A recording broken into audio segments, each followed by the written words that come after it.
Hi everyone, Katarina here. Thank you so much for watching my video today. In this tutorial, I'm going to show you how I made this super cute snowman card. It's such a whimsical theme to it. I had so much fun creating this one. The camera doesn't really pick up on all the dimension that there is behind that snowman. So all the trees, the snow flurries and the snowflakes, they are all on different levels in there. You can see some of the candy canes are behind some of the trees, some of them are in front of all the trees. So there is a lot of dimension going on in there, and that will all become clear as we are making the card. There is also a lot of sparkle and shine on this card, ice cubes. A lot of techniques are involved in this card, so please stay tuned if you want to see how I made all the different things. For the main image, I used the snowman and the teacup stamp set by Daisy Mae, which I've had in my stash for quite a while now, and I never used it before. So I really wanted to use this on this card. I also stamped out the snowman on the top of the stamp set there and the cutout of masking sheet, and the masking paper that I used is by Sticks to Anything. I've never done masking before. This is the very first one. May have done it on a very small item before, but nothing like this.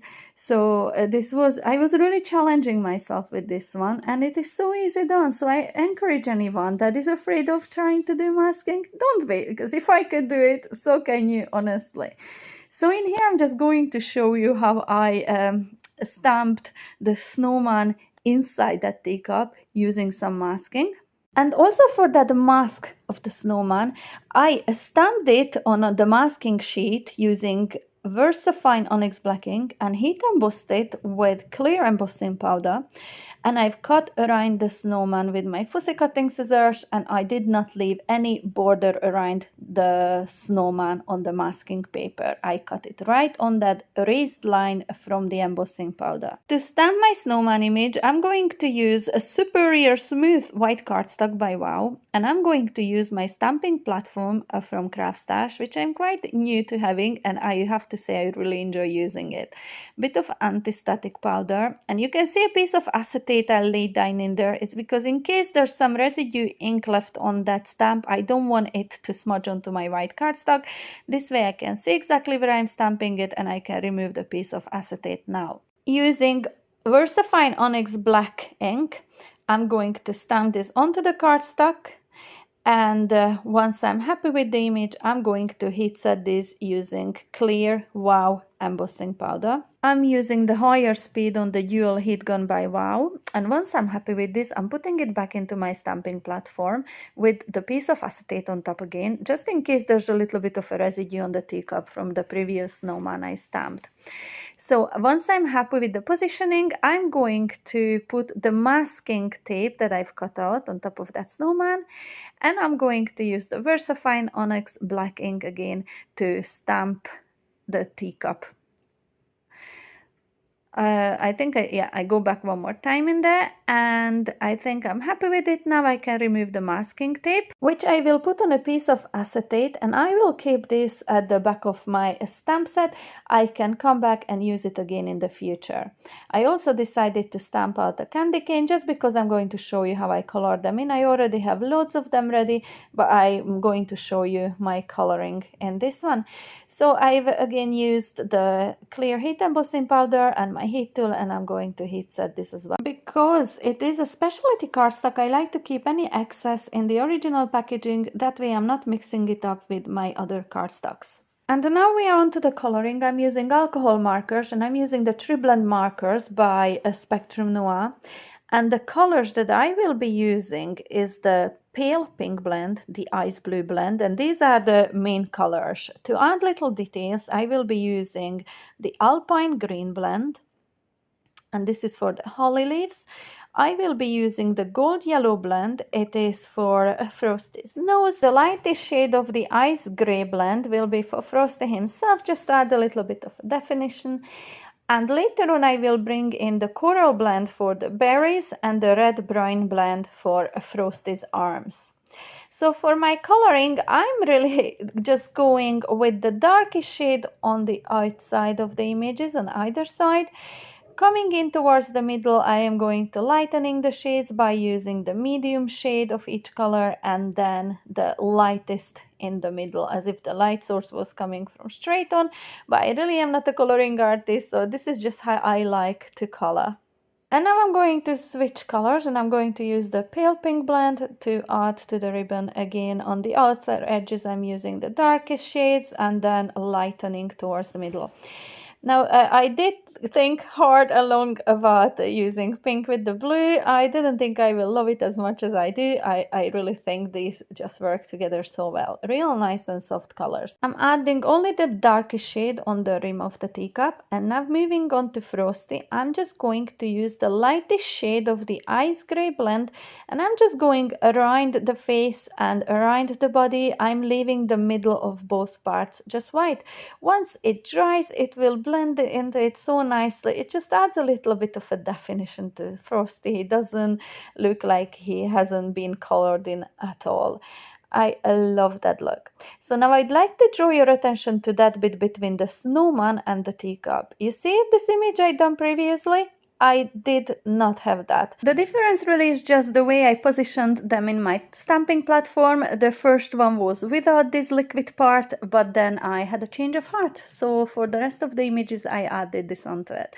Now you can see I colored it in with the same ice blue blend as the teacup is.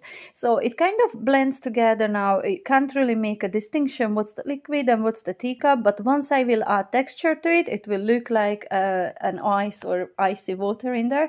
It will look beautiful. This is trust the process for me a bit. So the holly leaves, I'm using the alpine green Tribblend markers, and for the berries I'm gonna come in with the coral blend just to add a little pop of color there, but didn't want them to be overwhelmingly red against everything else. I was using soft colors, so I chose some soft colors for the berries as well. For the scarf, again the pale pink blend, where I'm going with the darkest just on the outside of the scarf, coming towards the middle I'm using the medium, and then the lightest shade. Once I'm done with the scarf, I'm going to move on to the hat. I'm going to use the ice blue blends again, but I'm going to take this little marker out, and this is a very faint blue, and I'm just going to add lines with this.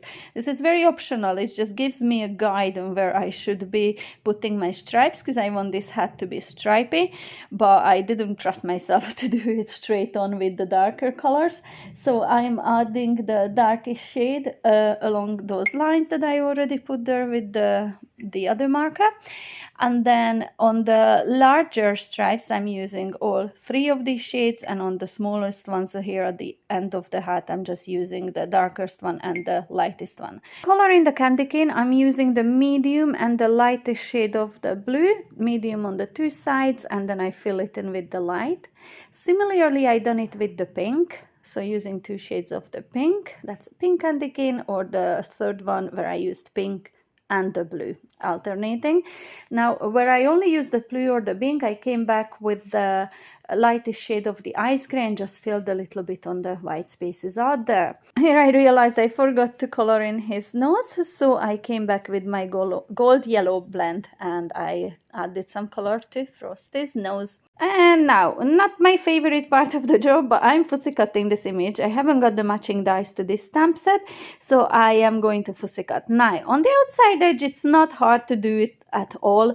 I don't mind a bit of fussy cutting like this. This is quite easy. I'm holding the scissors kind of straight and I'm turning the cardstock between the blades of the scissor, and I'm just trying to make sure that I'm not cutting into an image.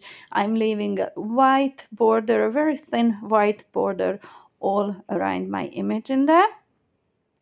So I'm just going following those lines, and I don't know, but to me heat embossing the lines kind of helps. You get, at least I get a better feel for all those lines on the edge of the image. But this is where I decided to make things a little bit harder for myself.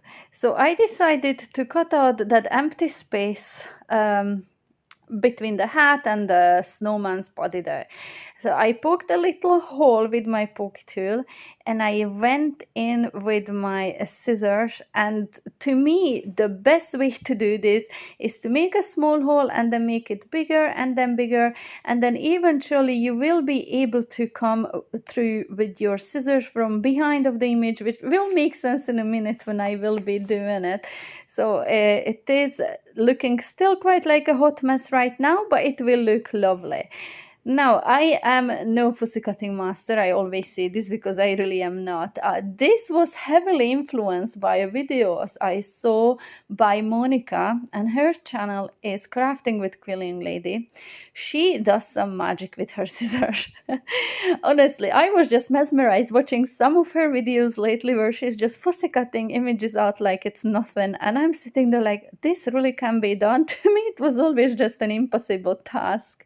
So this was probably heavily influenced by her videos, because before I would have never ever attempted to cut out small pieces like that. So I'm going right little fingers of the snowman and all. So it really is quite fiddly, but it is doable. So thank you, Monica. Before seeing your videos, I would have never even thought of doing anything as such. And again, the little teacup handle, I thought it looked odd now having the white space in there, but it is tiny. So I brought in my craft knife for that part, and I'm just using a self-healing cutting mat underneath, and I'm just slowly going right now. This is sped up a little bit. I didn't do it this fast at all, but that's what I was doing. I was cutting out the pieces and then removing with my scissors the little fray bits, fixing up on the sides where I think there was too much white. And this is my snowman ready and cute. Well, almost ready. Of course, I had to glitz and glam him up a bit, so I'm adding a tri-clear glue over to all the spots on the teacup, and I'm going to dip this into my fine crystalline glitter. And then I'm going to add some more glue onto the rim of the hat and the ball at the end of the hat, and I'm going to dip this into the chunky crystalline glitter. Now, crystalline glitter is a holographic glitter, but it's translucent, so you could still see the color coming through from underneath. If there was color underneath, of course it's white now, but you would see just that lovely sparkle shining through. Now I'm going to bring in my glossy accents, and I'm going to add this to that liquid now, and this is how I add the texture to my ice bath for the snowman. Once the glossy accent dries, it will dry clear like glass. It really is so lovely once it's fully dry. So here's the difference between two. One that dried already on the right hand side is nice and clear, while on the left hand side, the one I just made, it's still quite foggy, and it will take. So I would suggest for glossy accents you let it dry for 24 hours because it will harden up nicely. It's almost like liquid glass. To make my card today, I'm going to use the snowman that I had already prepared, and it's nice and dry. We will need to cut out a couple of frames, to which I'm going to use a couple of sets of nesting dies from Craft Stash, and these are both from the Creative Craft Products range. And the first one I'm using is the inverted scallop squares, and the other one is just the plain square nesting dies. To make the larger frame, to which I use that lovely holographic cardstock, one of favorites of mine, I use the inverted scallop die that measures a 5 3/4 of an inch squared, and the inner die to cut out that inner square measures about 4 1/4, 4 3/8 maybe of an inch. To cut out that white frame that is sitting on top of this holographic frame, I used the inverted scallop die that measures about 5 inches, and the square nesting die 4 5/8 of an inch squared. So that will give me that lovely thin white border. Next, I'm going to use a couple of dies from the die set by Made to Surprise, and this one is the Woodland Folk Square Additions Double Slider die set. I've had this for quite a while in my stash, and I've never used them before. So now it was the time to pull these out. So I took the two out that creates that gorgeous woodland scenery in the background. And this also comes with a frame dies, lovely scalloped edged ones, but I decided not to use those today. So I'm cutting these out of white heavyweight cardstock. And the smaller one that you can see, the square one there, cuts the window into the cardstock. So it does not cut the whole trees out, it leaves it inside it like a window sitting inside a frame. The other one, the larger one, however, cuts the trees out just like that. And there's that lovely hill in there, which I will be able to use as a snowy hill. So also I've cut that bit out one more time, I only added a piece of cardstock to the bottom of the die, and I'm going to now remove all those little bits and pieces sticking out, which would have been the trunks of the trees. I will not need those for this piece. To create my really nice blue snowy glittery background, I'm going to take a piece of a white smooth, superior smooth white cardstock by Wow. And I'm also going to take a piece of acetate that is by Hunky Dory, and it has got that gorgeous snowfall detail. And I've cut both of these pieces to about 5¼ of an inch. I will be cutting these down as needed. I'd rather have a bit bigger of the cardstock and the acetate than not have enough at the end. So I'm going to take two Distress Oxide inks. One of them is a Broken China and the other one is Salvaged Patina. And I'm going to create a lovely ink blended background in here. I'm making sure that I add a lovely saturated amount of ink in there. I want this to be nice and strong. We will be adding glitter on top of this, and it is going to mute that color down a bit. So I'm just going to make sure that this is very well saturated and ink blended. As for the blending, it doesn't have to be perfect. The glitter will hide quite a lot of imperfections in here, but I just wanted it to be a nice strong color. And I'm not worried about the bottom bit because that is where the snowy hills will be going, covering up the bottom of the card. Now I'm going to give it a good blast with my heat tool. Normally I would let this just air dry, but because of this video, of course it can't be that long, I had to give it a good blast. But it doesn't matter as long as it's nice and dry, because I'm going to apply double-sided sheet on this. If it wasn't fully dry, this wouldn't stick to it very well. So I'm making sure that there's a very good bond between the inky background and the sticky sheet, and I'm cutting away the excess in here. And now once it is applied, I'm going to start adding some glitter to it. But I'm going to do this in a couple different phases. First things come first though, I have to add my lovely window scene or woodland scene, or whatever it is that you look at it as.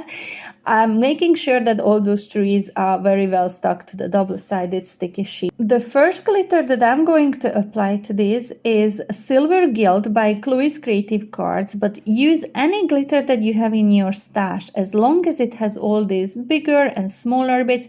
So I'm just picking out some of the larger ones, some of the smaller ones, and I'm just scattering them all across my scene. They could be seen as snowflakes, they could be seen as stars, it really doesn't matter. I'm moving them if they fell too close to each other, but I'm just adding all of the different sizes from this one. Now once this is done, I'm going to take my crystalline fine glitter, which is a translucent glitter, and it has that lovely iridescent shine to it. It is just stunning. I applied it all over my background, but it didn't cover up the silver gilt glitter there, which looks like a mirrory kind of a shine to them. They are just gorgeous. The last bits that I want to add to this background, snowflake flurry wise, is from the sequin mix by Chloe's Creative Cards. This is the snowflake sequin mix, and I'm picking out those small silver holographic ones, and I'm adding them here and there.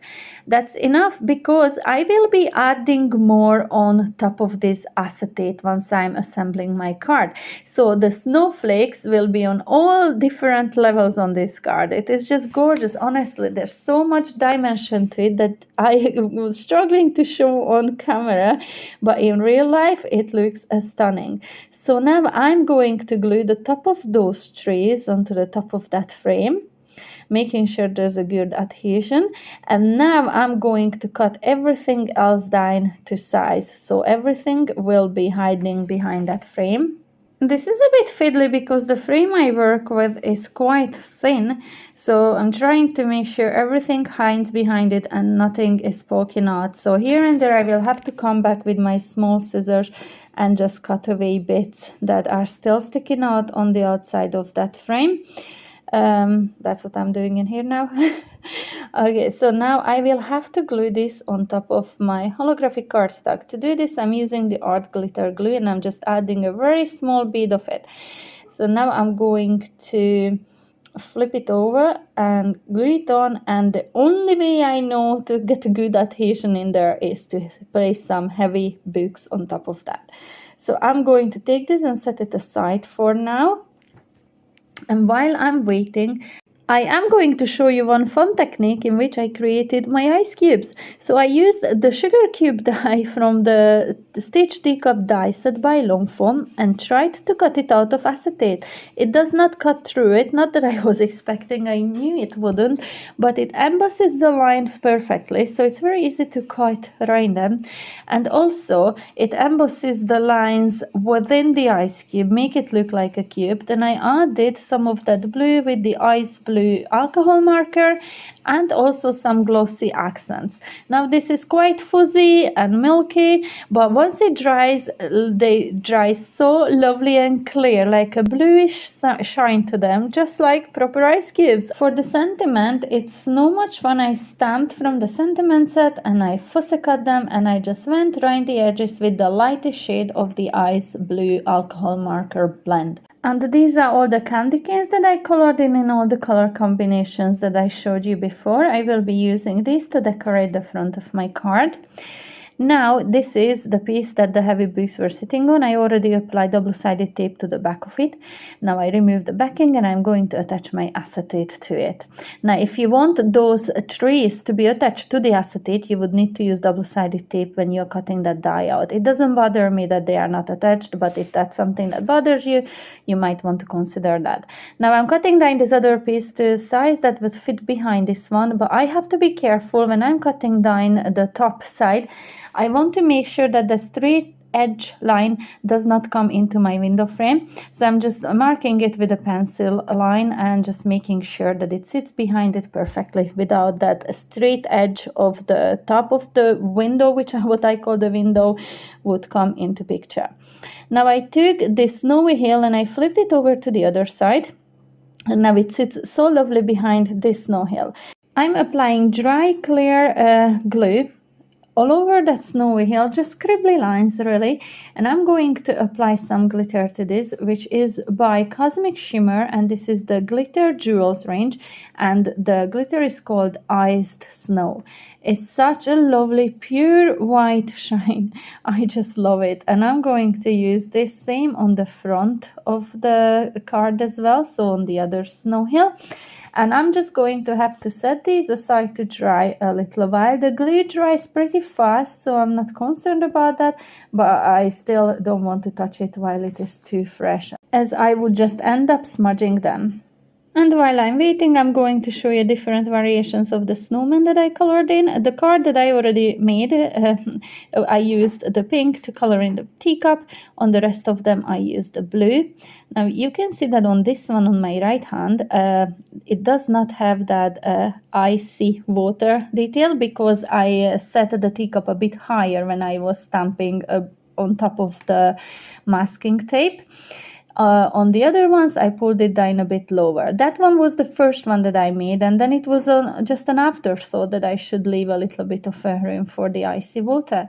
On that one also, I used the teal for the holly leaves, but I don't think it stood out quite as much as I would have liked, so that's why then I decided to use the alpine green for the holly leaves. And also on the pink teacup there, you can see that the scarf is teal color, turquoise, blue turquoise. It was purely by accident. I thought I had lifted the blue alcohol marker, but it was the turquoise one. But I didn't mind because it looked lovely. It really went kind of with the background a little bit more. So now I'm arranging some of the candy canes in the background. So that's why I haven't attached the acetate front piece frame onto it yet, because I want to add some candy canes that are sitting in the background. Now, if you want to turn this into a shaker card, it would be so easy to do. All you would need to do is add some foam tape on the back of the holographic cardstock frame, and you could fill this with sequins. In that case, you would need to take a better care that everything, those candy canes are stuck down very, very well. So the sequins that you add, or the shaker bits, will not tear them off them from the background. Because I'm not gonna go with a shaker card this time. I thought about it, but there was so much going on in this card already that I didn't want to overdo it, if you know what I mean. So I just decided that I'm going to tape my, add double-sided tape and adhere my front straight on top of that. It already creates some kind of a dimension in there. It really looks nice. I can't describe it. In real life, it's just so much better. And I added double-sided foam pads at the back of my snowman. I covered it all. I had to cut down some of them to much smaller pieces. I'm also adding a bit of a strong liquid glue on top of that, and I'm going to put it in place on my card. I think he looks so cute. And now this is the Snow Much Fun sentiment, and I'm going to add a couple of candy canes behind it as well. This turned out to be a fiddlier work. It doesn't show here when I have the video sped up, but it just took me such a long time to arrange them in there. Okay, so I'm making sure that I press down, and especially on top of those trees there, so they adhere to those trees. Paper to paper would adhere much better with liquid glue than to the acetate. And I added double-sided foam tape behind the sentiment as well. Now, using glossy accents as my glue, I'm going to adhere some of those small snowflake sequins onto my acetate. Once the glossy accent dries, it dries like hard glass, like it won't go anywhere. I love using glossy accents when I'm adhering anything to acetate. And also I'm going to use the same glue glossy accents to glue those little ice cubes on. Now, it doesn't show on camera, obviously. It's made of acetate and it's very, very hard to show, but I will try to take some close-ups to show you what it looks like. It honestly adds such a lovely detail to it.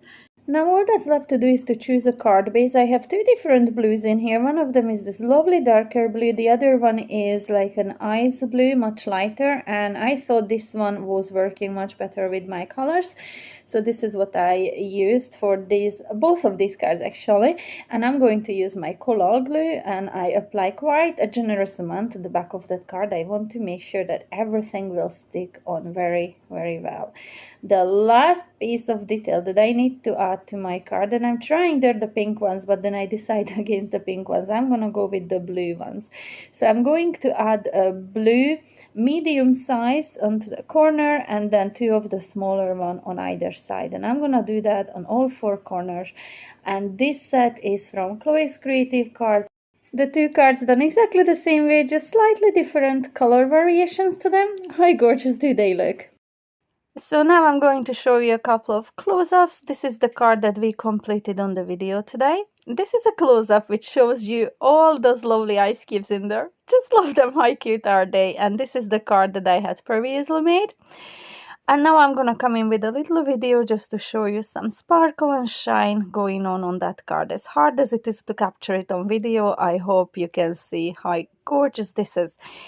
I really hope you enjoyed today's tutorial, and if you did, please give me the thumbs up and subscribe to my channel if you haven't yet done so. Every single comment, subscription means a lot to me. I cannot wait to come back with some another lovely tutorial, and until the next time, bye!